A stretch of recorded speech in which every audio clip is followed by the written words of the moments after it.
Ready? All right. Well, hello from Puerto Rico. That's where I am as you guys are watching this. My first exposure to actually being there. But I'm very sorry I couldn't be with you today at the staff meeting. I was really looking forward to this staff meeting because we're talking about instructional teams and particularly team names. And as silly a topic as that sounds like, I've long realized that the team names are a very important, of symbolic importance to the school, because I think that they symbolize as powerfully as anything the true essence of why our instructional teams are different than other instructional teams that I've heard about, and that's because of the shared ownership. So part of what we wanted to do was I was going to tell a story to you, and this is a story that I've told probably 200 times, but I don't think I've ever told it to the staff because I tell it to every group that comes to visit when I talk about the CSC model. And I think the story is important. When I was in school, Kent Peterson, one of the best professors I had at UW, said, he actually wrote in his book about the importance of stories and how stories carry on the foundational beliefs of a school. And I think that shared ownership is unquestionably the most powerful foundational belief that we have, that has emerged from our CSC model. And I think these animal names are of very big importance to it.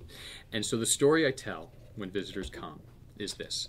I tell them about the steering committee meeting in the summer right before we launched the CSC model. And we were in the upstairs at what was at the time the Cloud9 restaurant, and many of you were there at that meeting. We had a very large steering committee, and that was when the steering committee was really doing a lot of the heavy lifting of developing the CSC model and getting all of the components in place.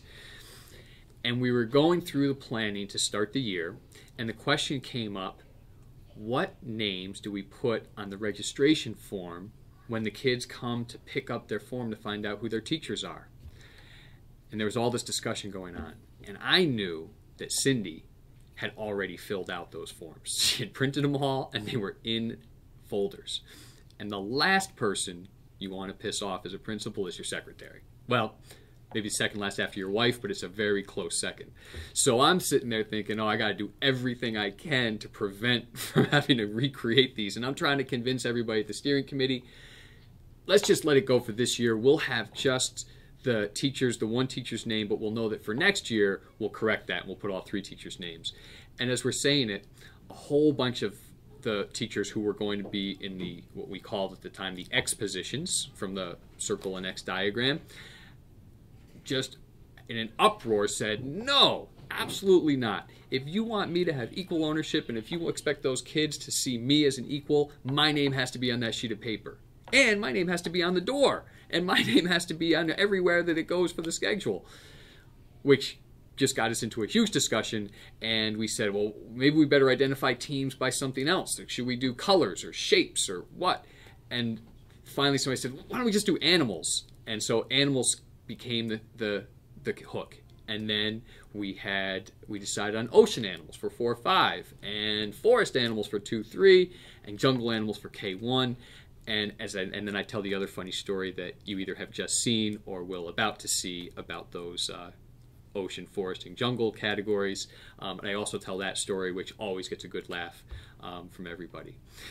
But I think that story behind the animal names, and if you think deeply about the animal names, you'll realize that they capture the symbolism, symbolically capture how important that shared ownership is and how that is the essence of our teams. And so as you begin to meet with your new team for next year, I hope that you think deeply about the team name that you want, because first of all, it's fun. Secondly, it has a huge impact on your sense of identity.